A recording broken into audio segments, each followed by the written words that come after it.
जैसा कि पिछले एपिसोड में हमने देखा कि नियली और उसके साथी चलते चलते वापस उसी पॉन्ड के पास चले आते हैं जहां पर कैंग ही उस कॉर्प्स ड्रैगन से लड़ रहा था। अब उन लोगों को वहां आता देखकर कैंग ही लड़ता हुआ उनके पास जाता है, जिससे बचने के लिए नियली अपने दोस्तों के आगे खड़ा हो जाता है। लेकिन तभी शियाओ यू अपनी हेयरपिन से कैंग ही पर अटैक कर देता है, जिसे वो अपनी तलवार से हटाने की कोशिश करता है, लेकिन वो हेयरपिन कैंग ही के हाथ को घायल करके चली जाती है, जिससे वो डर जाता है और सोचने लगता है कि शियाओ यू जरूर कोई ताकतवर इंसान है, और फिर वो वहाँ से भाग जाता है। तब शियाओ यू अपनी पावर से पानी को कंट्रोल करके उस कॉर्प्स ड्रैगन को बंदी बना लेता है। फिर उसके बाद शियाओ यू कॉर्प्स ड्रैगन पर अटैक करता है और उसके ट्रेजर बीड ले लेता है। ये सब होने के बाद भी वो कॉर्प्स ड्रैगन शियाओ यू का कुछ नहीं बिगाड़ पाता और उसे डरकर वापस पानी के अंदर चला जाता है। तब शियाओ यू उस बीट को लेकर शियाओ जिंगर के पास जाता है और उसे कहता है कि ये बीट वैसे तो तुम्हारे एट्रीब्यूट्स के अनुकूल नहीं है, लेकिन ये तुम्हारी कल्टीवेशन में काफी मदद करेगी। लेकिन शियाओ जिंगर इतने प्रेशियस को लेने से मना कर देती है। तभी नियली वहां आकर उस ट्रेजर को ले आता है और शियाओ यू को धन्यवाद कहने लगता है। ये देखकर शियाओ यू हेल्पलेस होकर कहता है कि अगर नियली को ये पसंद है तो वो उसे रख सकता है, और इस बात से शियाओ जिंगर और येजियून हंसने लगती है। तब येजियून नियली से कहती है कि नियली तुम कभी नहीं सुधर सकते हो, अब तुम पर शियाओ यू का उद्धार हो गया है। जिस पर नियली हंसते हुए कहता है कि कोई बात नहीं, लेकिन मैं शियाओ जिंगर को किसी और से कुछ लेते नहीं देख सकता,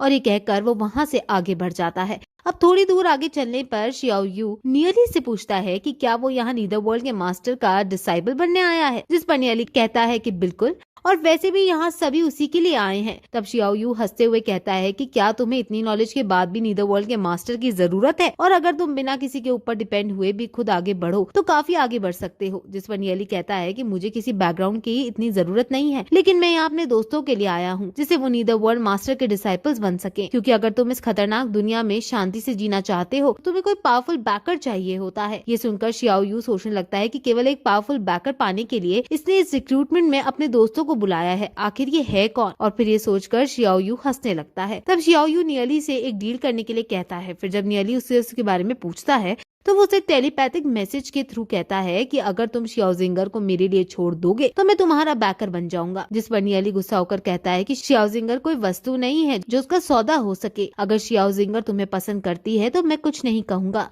लेकिन अगर वो तुम्हें पसंद नहीं करती और तुमने उसका पीछा नहीं छोड़ा तो फिर तुम्हें मुझसे कोई नहीं बचा पाएगा। नियली को अब इतने गुस्से में देखकर शियाओ यू हंसते हुए कहता है कि इतना सीरियस होने की जरूरत नहीं है, मैं तो बस मजाक कर रहा था। तभी शियाओ यू अपनी हेयरपिन जो कि उसने कैंग ही पर अटैक करने के लिए यूज की थी उसे अपने हाथ में लेता है और उसे खेलने लगता है, जिसे देखकर नियली सोचता है कि एक आदमी इस तरह के हथियार कैसे यूज कर सकता है, क्या ये सच में मार्शल आर्ट योद्धा भी है या नहीं। फिर वो शियाओ यू के हाथ देखकर सोचता है कि और इसके हाथ भी किसी लड़के की तरह नहीं है, बल्कि एक लड़की की तरह है जिसे इसने कभी भी किसी भी चीज को टच ना किया हो। फिर वो आगे सोचता है कि ये सुंदर है, लेकिन ये लड़कियों की तरह प्रिटी भी है, क्या वाकई में शियाओ जिंगर को ऐसा लड़का पसंद आया। अब नियली काफी देर से शियाओ यू के हाथों की तरफ घूरे जा रहा होता है, तो शियाओ यू उसे अपने में रखी हेयरपिन को दिखाकर कहता है कि ये हेयरपिन मेरी माँ की आखिरी निशानी है और इसलिए इसे मैं हमेशा अपने साथ रखता हूँ। अब उन दोनों को बातें करता देखकर शियाओ जिंगर येजियून से कहती है कि ये दोनों बहुत देर से बात कर रहे हैं और शायद अब ये दोस्त बन गए हैं, जिस पर येजियून भी शांत हो जाती है।